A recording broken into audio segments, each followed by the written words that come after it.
What is a radicand in radicals? Imagine you're about to unlock a secret number hidden inside a symbol. That symbol is called a radical, and the hidden number inside it is known as the radicand. When you see a radical sign like a square root or cube root, the number or expression inside that sign is the radicand. It's what you're trying to find the root of. For example, in the square root of 16, written as square root of 16, the radicand is 16. In the cube root of 8, written as cube root of 8, the radicand is 8. Now the radical symbol looks like a check mark with a line, and it tells you to find a root.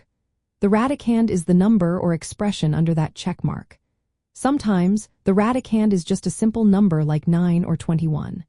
Other times, it can be a more complicated expression, like 2 times x plus 3 or x squared plus y squared. Anything that is inside the radical symbol is the radicand. There's also an index, which is a small number written just above and to the left of the radical sign. It tells you which root to take. If there is no index written, it is assumed to be 2, which means you are finding the square root. If the index is 3, you are finding the cube root.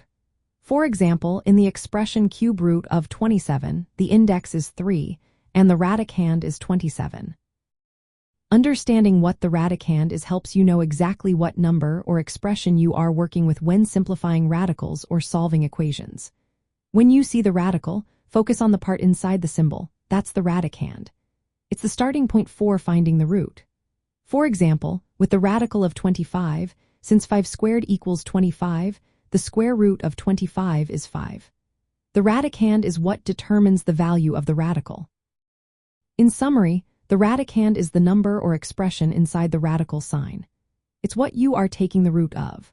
The entire radical expression includes the radical symbol, the radicand, and sometimes an index. Knowing what the radicand is makes working with radicals much easier because it shows exactly what part of the expression you are focusing on. Whether the radicand is simple or complex, it's always the key piece inside the radical that guides your calculations.